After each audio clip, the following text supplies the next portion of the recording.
Aloha, everybody, and welcome to this episode of Faith and Family First. I'm your host, Eva Andrade, and once again, I am here with my new co-host for as long as he makes eye contact. He's my co-host, Marcus Oshiro. So welcome to the show today, Marcus.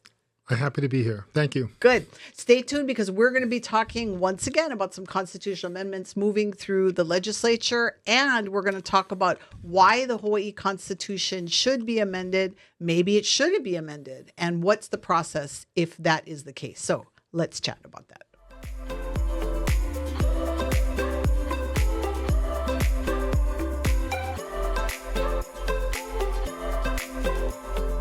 Marcus.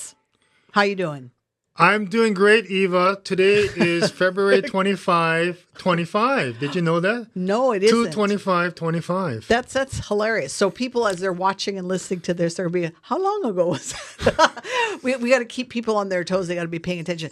Before we launch in, there's a couple of things that I want to talk about before we get into the subject of the day. First of all, let's talk about your shirt, because that is a very nice shirt you're wearing. And so you want to mention what you're wearing for those people watching from the mainland that want to know, all these people in Hawaii, do they only wear Aloha shirts? Is that all they do? No, this is the Aloha shirt that really represents well for this particular show, Hawaii Family Forum. It features two of our most iconic citizens of Hawaii. One is, on this side, it's Father Damien, now Saint Damien. And on the other side, it's Sister Mary Ann Cope, now Saint Mary Ann. And these are both iconic representatives of Hawaii and in their service to the people, especially the lowest among us, the poorest among us, the neediest among us. So I think it's appropriate that I'm wearing this shirt today. Well, you know what? You're going to have to get a new shirt because you know about the third saint, right? That's Oh, that's right. There's going to be Brother Joseph Dutton. So we are the only state, I believe, in the nation. In fact, we may be one of the few places in the world that will have three saints from one small area in Kalaupapa. Well, certainly we are blessed, and that's why we call Hawaii God's country, right? And it's why we do what we do. That's why we fight for faith, family, and freedom, because we've got some people that show us how it's supposed to be done, right? Bringing your faith into the community and actually speaking on behalf of the most needy among us. Well, on the shoulders of these individuals, we stand today. All right. So viewers and listeners, you are all the saints. You are all God's people. So let's all be part of this saintly call to bring our faith into the public square. I hope so. Yes. So we're going to be talking again. Now, we've already talked about this, so we want to call our viewers and listeners' attention to the show we did where we talked about the constitutional amendment bills. Remember, we had ADF on the call, and they walked us through the one constitutional amendment about reproductive freedom. Right. Yeah. And then you and I talked about the other constitutional amendment that would enshrine the right to contraceptives into the state constitution. We talked a little bit about that, so we don't want to launch too much into that. But we did make mention to the fact that there are other constitutional amendment questions moving through the legislature right now. So I thought you, as an ex-legislator of 23 years experience, could help us understand, well, first of all, why do you think in your experience that all of these constitutional amendment bills are suddenly moving through the legislature? What I can kind of extract from the testimony that I've heard and maybe some of the written testimony that's been filed is that this is a reaction to a United States Supreme Court decision several years ago, what they call Dobbs decision, that basically went back in and struck down a well-established law regarding the 14th Amendment, equal protection, access to abortion services through the nation, and left it to the states. So I think there are people who are reacting to that. I think it's an overreaction, by the way. But that's one of the reasons why they want to enshrine this protection or this right, so to speak, in the Hawaii Constitution. I know most of our listeners are smart.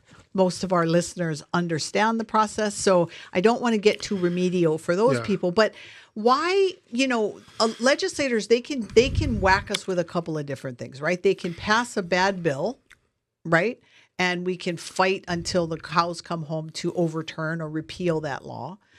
But it's worse, don't you think, if they amend the Constitution? Yeah, Constitution is one of your fundamental organic documents that supports the entire structure of your, legal, judicial, social, foundation in your community, in your state.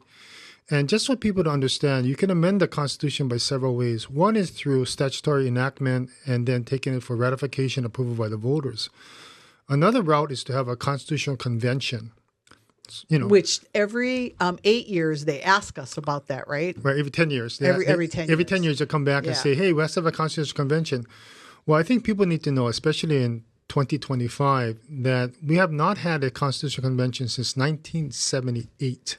I wish that we had all these editing people that could help us behind the scenes, because I could make a little montage of Jim Hochberg over the years going, we need a con, we need a con, we need a con, and just have him doing that. So since we cannot do that, let me just, embody Jim Hochberg for a moment and go, we need a constitutional convention. That was my best Jim Hochberg. Yeah, that's pretty good. Okay.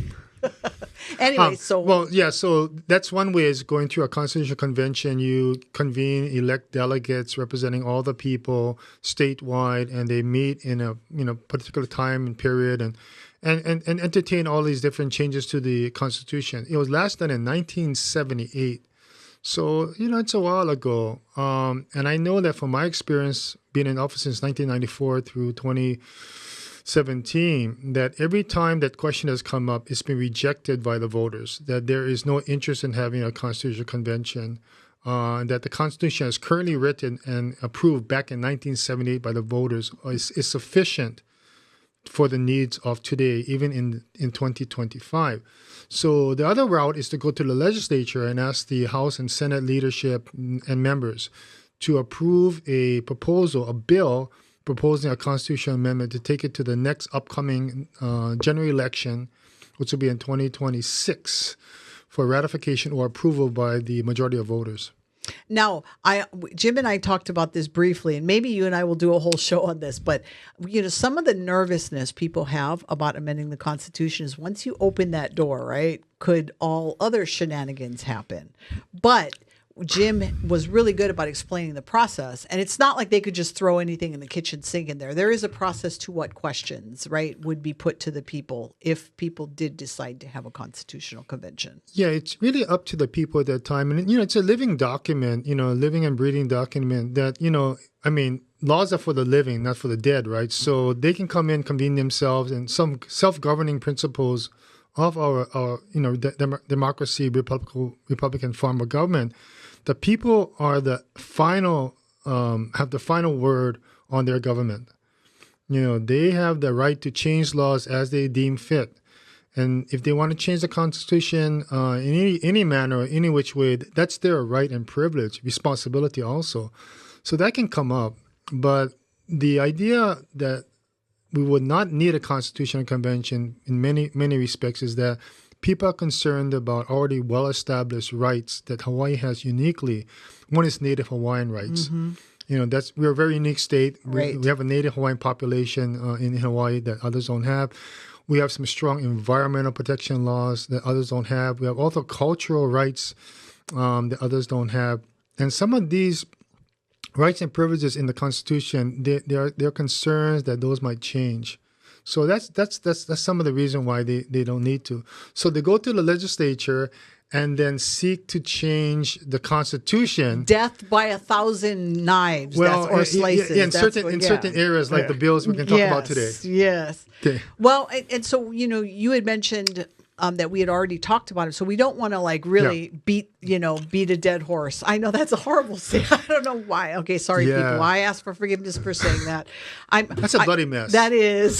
So let's not do that. Yeah. But we do want to make mention that so when people are listening to this, it's Friday, so today would be the deadline. So this would be the 28th, would be the deadline that all the bills for this legislative session has to be in their final form, and they have to be ready for third reading. Which will occur next week, Monday, Tuesday, Wednesday.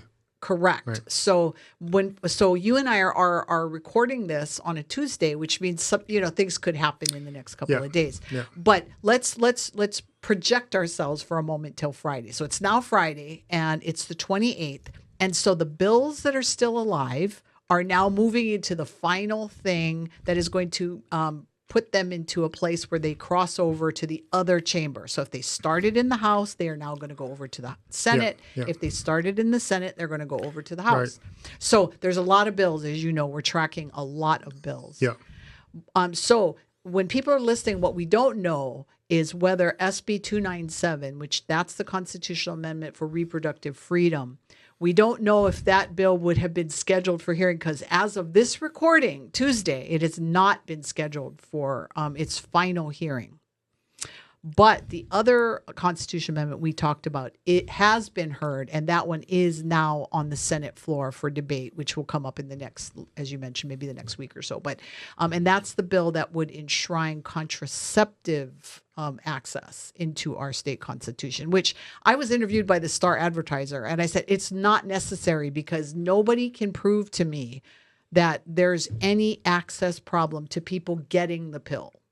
Yeah, I think the only thing of an access issue is maybe for neighbor islands, but that's not because of the law. That's because of funding. And lack of physicians. That's right. But right. that's not a concept. We talked about that's not nothing to do with the law. That's just money and physicians. And So- and that's the case for all doctors statewide, right? We're short, Right. Right. So to me, the only difference that making a constitutional amendment would make right now, the only difference is now because they're calling it a person, that it could now say a 10-year-old, an 11-year-old, 12-year-old, 13-year-old access to contraception, because now that is a constitutional right. That is correct. That's how I read it also. Person is very expansive. It's not a pregnant, it's a person. Yeah, it's not a woman or it's not a female. It's a person. It's dangerous. And so to me, very broad, very expansive. I think one of the people in our, not one of the people, a lot of people in our community are very concerned, Marcus. And you saw that we're going to talk in the next show. Yeah. So people have Yeah. to stick around for the next show because we're going to talk about the erosion of parental rights. Please come back. Please. Yeah, Marcus, beg them to come back, Marcus. Please come back. I'm sure it's going to be worth your time and dime. It's going to be worth it. You'll learn a lot. Look at that face. Can anyone say no to that face? Please. I'm begging you. We will see all this. Oh, yeah. So we have to talk about that because we are watching, even from your time in office, where parental rights have just slowly been eroded. And now this constitutional amendment could be another slap in the face. Yeah, this is like government by government. You know what I mean? You don't need to talk about nanny state, the government taking over everything, including the raising of your children. It's like crazy. Yep. People were asking me after the last show, they were saying, Marcus was in the legislature. So people remember that you were in the legislature. Yeah. But, I have to remind them, Marcus was chair of the finance committee. Yeah. So how long were you chair of the So I finance was there committee? for 6 years, 2008 to 2012. Yeah. How did you survive that? Because I watched a finance hearing yesterday and I thought, oh my goodness, I don't know how people could do that all day. No. It's really a privilege, to be the finance chair, one of two money chairs in the legislature. You wield a lot of authority, a lot of respect, and a lot of power. So it's something you got to take seriously. I mean, in your decisions alone, hangs, the fate of programs, services, and the lives of people. So it's not a job you take lightly. I enjoyed it there, and I feel proud of how we created a process that allowed for full and complete debate and giving the members, freshmen, sophomore, juniors, or seniors, the ability to ask questions, probing questions. And I treated both the Republican administration and the Democrat administration Linda Lingo's administration and Governor Abercrombie's administration the same. That's what I always appreciated about you. And as the more you co-host, the more people are going to find out about our colleague relationship because we've known each other for a long time. And what I appreciate about you is, first of all, you are not shy to call me out. I will never forget that you were so mad that when the medical marijuana bill was moving forward, I remember you pulled me aside because you were not happy that all we did was submit comments. We did it, and you were like, "Do you not see?" Do you not want to come to the table and express yourself? See, that's why I had you beg to the camera because I could not say no to you. So after that, I had to make sure that I appreciate that about you. But so going back to the constitutional amendment issues, the other thing that we briefly mentioned, and now I want to let you talk more about this, is that Hawaii has always had when you're voting on a constitutional amendment, if you don't understand the question, which happens more times than none, a lot of those questions are so out there that people don't know what it is. So people leave it blank. And blank votes up until this legislative session, at least possibly, has always meant no votes. But now they are moving a bill forward that seems to be moving that's going to change it so that yes votes are yes votes, no votes are no votes, and blank votes mean nothing. Yeah, so SB Starbucks 1225 is the bill that would seek to amend how you count your votes on a constitutional amendment. Currently, what happens is that a person sends it in a blank, they don't know yes or no, or they scratch off or click off yes and no, or they do something else, yes, no, maybe so, I don't know, write in. But anyway, they spoil their ballot or just leave it blank. That's counted as a no vote. And the idea is that, you're not sure the status quo will remain unless the constitutional amendment passes and it changes the Constitution. So it's a legitimate expression of people's will and their vote. This amendment that's been proposed by, I think, Senator Rhodes would change that dramatically in that there's only two types of vote, yes and no. And that's a radical shift and departure from current practice, understanding, and construction of the Constitution and how you count votes. Yeah, people got to understand that what they want to change in the Constitution is they want to change. So what they're adding is this line. The proposed amendments shall be effective only if approved at a general election by a majority of all the votes tallied upon the question. That is pathetic, because what if it's a low voting year? Yes, and that happens in non-presidential years, or maybe non-gubernatorial races, governor's races, or just a local mayoral races. That could happen. But the fact that a person votes and participates in votes, if it's a blank vote, that is a vote. That's a legitimate vote of saying, I don't care. Yeah. I don't understand. It's not a priority. Make it make sense. But right? it does count as a vote. To not accept that and to render that voter's decision, I tell you what, it's scary to me because it seems like that when you put all of this craziness together, when you look at each piece separately, you might think, oh, reasonable, might be reasonable. But when you look at this through the lens of, you're like a bird looking down upon the world, it's very scary what they're trying to do. Yeah. Yeah. Yeah. This bird's eye view is making me want to get a slingshot. Cha-ching. Yeah. Oh, well, that was my second mean thing I said today. Yeah. My goodness. We're supposed to be Christians and spreading love. Be saintly. Yeah. My goodness. Definitely your not halo is getting a little tarnished. I know. So I gotta polish it. Yeah. Yeah. So going back to like the overall message for today's show, the constitutional amendment. So when people have these constitutional amendments in front of them, and I know there's a couple of others that you might want to talk about, but when people are looking at these constitutional amendments on election day, if they don't understand the questions, I believe they should be able to leave it blank. Because why should I try to guess what the legislature is asking me? Exactly. And people have called me, last minute, the night before they walk down, filling out their at home, especially here today, right? It's all mail-in ballots. They'll ask me, "What's going on with this constitutional amendment?" And then sometimes it's also the city and counties ordinances being amended. I say, "Well, I don't really know. Why don't you look at the information sheet that's been provided, or one of the good government people have provided?" And they say, "We have, but we still don't understand it." And I said, so I go and look at it, I go, "Well, you know what? I don't understand it either. It's kind of confusing. It can be construed and read a different way. So I really don't know. Hey, if you're not sure, just leave it blank. Participate and vote on everything else, top to bottom. But you don't have to vote on a constitutional amendment. But if this passes, that's the problem. Yeah. So, for me, again, the suggestion that I had last time is now is the time to try and stop it from even getting to the voters. There are only 76 individuals down there, Right. 25 senators, 51 representatives. They work for you, by the way. They work for you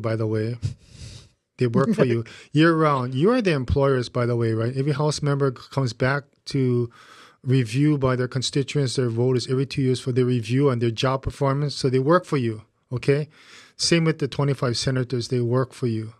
You don't work for them. But what do you say to the people, Marcus, and this is why I so appreciate having you here on the show. What do you say to the people that are saying, but we had over 2,000 people testify against HB 118, and they still passed the bill? Well, I also tell people it's not a matter of quantity, it's a matter of quality. The quality and the material of the testimony that is provided. So because I have a legal background, I always appreciate the fact-finding effect or business of the legislature, to be fact finders, to go through sort through all the wheat and the chaff, and figure it out, right? And so if it's factually based, scientifically based, there's a reasonable basis for that fact. Yeah, use it. But if it's just conjecture or out of the air or speculation or airy-fairy stuff, you can discard that. So it's not really a matter of X amount of numbers versus a smaller number. It's really the quality. Because it cuts both ways, right, Eva? Right, It cuts right. both ways. Right? Yeah, and I always tell people, this is a learning thing for some of you may not know this. Please read the committee reports. Yeah. It's very important that you read the committee report because it'll tell you who testified in support, who testified in opposition. A lot of times they'll tell you how many people also, like they might say numerous in opposition, numerous, but you need to know what the community out there, because I think it goes to your point.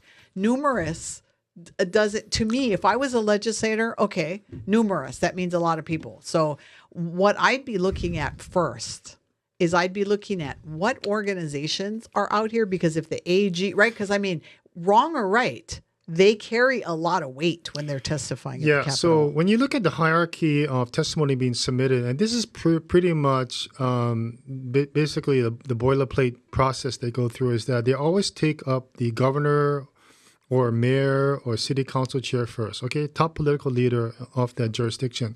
Number two, the department's heads.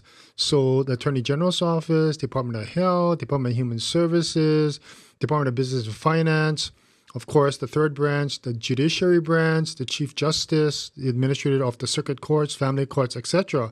That's what you'll normally see in the testimonial files. So don't get overwhelmed when you see like 4,200 testimonial pieces.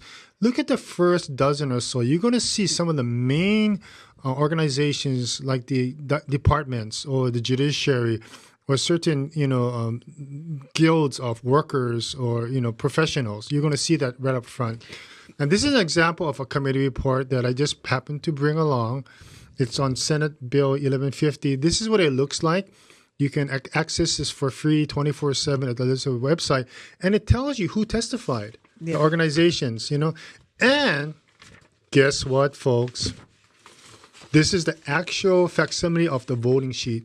So you can see actually how the legislators voted on this particular bill. Yep. And for those of you that subscribe to the Hawaii Family Forum action alerts, I always send out an update after a hearing to tell you how the vote went. And what I've been doing recently, which is a big hit, Marcus, is now I'm taking video clips of the questions, and I do two separate clips. One of when they call up people because they want to, and I'm learning a lot myself, even though I've done this. I've been doing this job since 1994.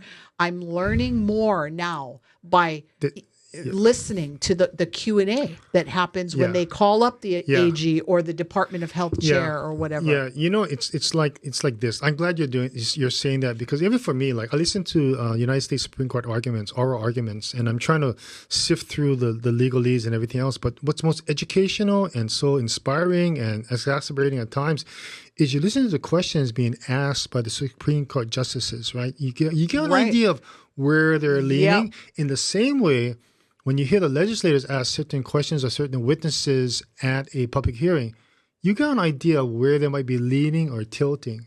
I noticed that even more strongly in HB 1118, which is the vaccination bill, because... Don't get me started. I know, that's a whole nother show. But what I did notice in the questioning, though, some of the legislators who voted yes with reservations had excellent, outstanding questions. And you could see that they were really trying to get to what the new legislation was trying to say. Yeah, if I can do a shout out, I would do a shout out to two of the more senior members of the legislature. Representative Della Bellotti, 2 thumbs up. Yes. I give her 2 thumbs up. I give her three turtles, actually, if there's such a thing.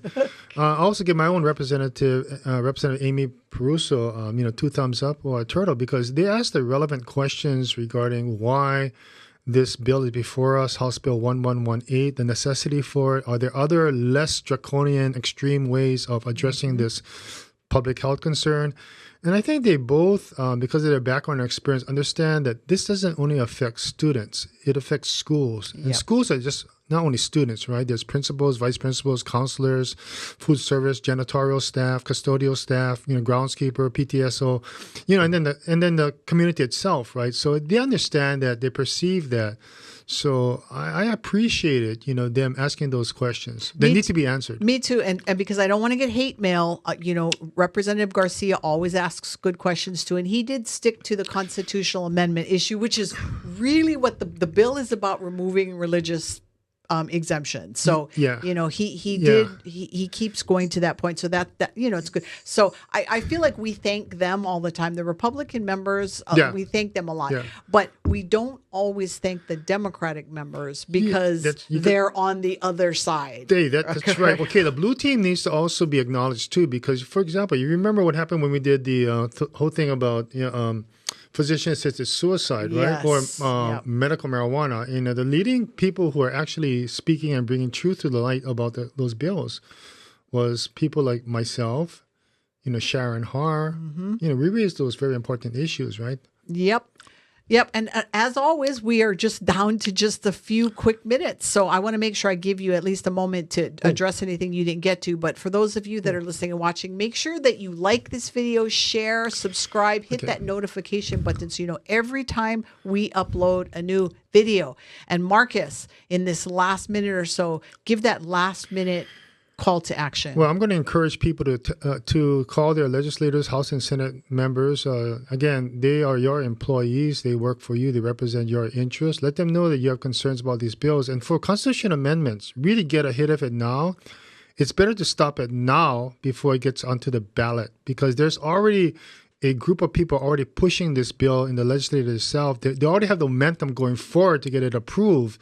And there'll be tens and thousands of dollars coming in from outside to influence these amendments. So now is the time to call them. Now is the time to get engaged. Don't wait for later on. Thank you.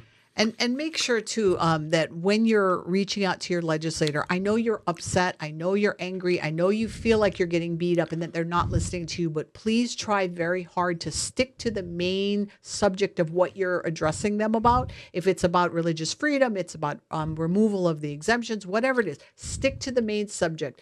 Don't hide away from your faith, but don't beat people over the head with it either. It is your right and duty to contact those legislators. And stay tuned to this show, because Marcus and I are going to continue to bring things to your awareness that you may not know about. So visit hawaiifamilyforum.org if you want to know more about these issues. And we will see all of you next week. Mahalo, everybody.